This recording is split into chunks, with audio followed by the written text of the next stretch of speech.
Mud here in Burton, Ohio, just down the street from my house. I'm here at my buddy Brian's place. That's Brian over there.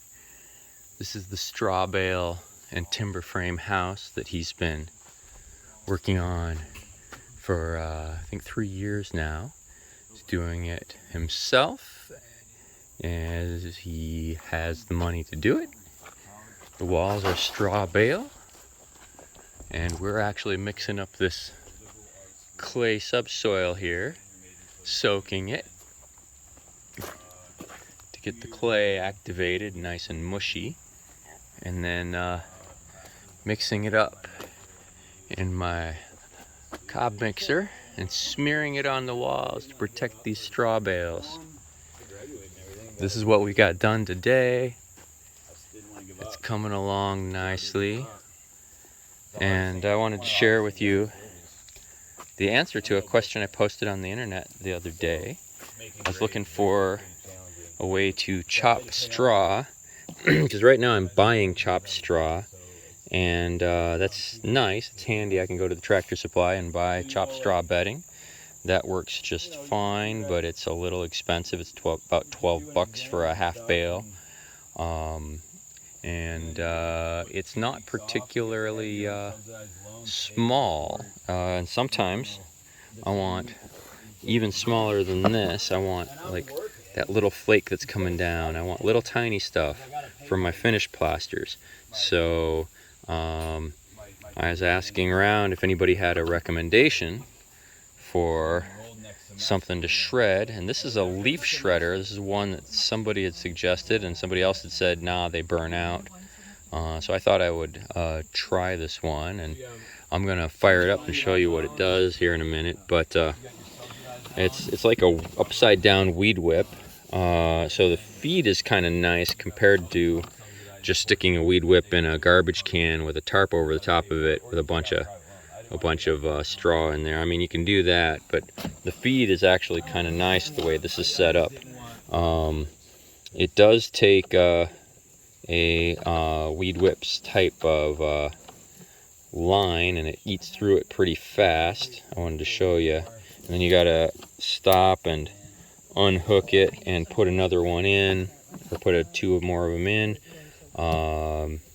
I would experiment with using like an aircraft stainless steel line or something like that, to see if it lasts longer like it does on my weed whip. But I'm gonna fire this up for you. I'm taking this straw that was left over from stuffing these bales. There's always something loose, and I'm stuffing it in here to get it to chop and fall into our little container, our big container down here, where it's gonna be carried over to my mixer over there and dumped in. So it's gonna get loud here in a minute, so I thought I'd explain to you what I'm doing.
So I've run this for about 5 minutes. Just wanted to show you. Before I made this little video, I ran it for about 5 minutes. So it started to eat through our plastic line here. We've worn about an inch of it off just in 10 minutes. So we just replaced it. So that can get tedious replacing that. But this is sure easier than the other method I've seen, which is, you know, pushing a lawnmower with a bag over it back and forth 1 or 2 or more times until you've got something that you can that's small enough that you can filter out this big stuff. See, some of it came through fairly big. I mean, this is fine. This is what I'm looking for. I want to get the longer stuff out. This is more what I'm looking for a plaster. This is a little bit finer than I would get in the chopped straw that I just buy in a bag. So I'm liking this.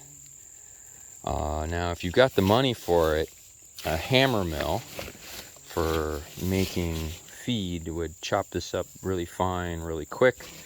They even make, for the dairy industry, a little box on wheels that you stick an entire bale of straw into, and it chops it to the exact length that you want.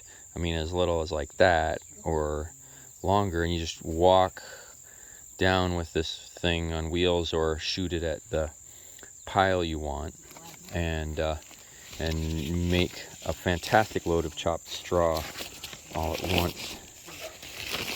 This is pretty nice though, 10 minutes to turn basically the waste straw here into a big bundle of straw. This is about twice what I would get.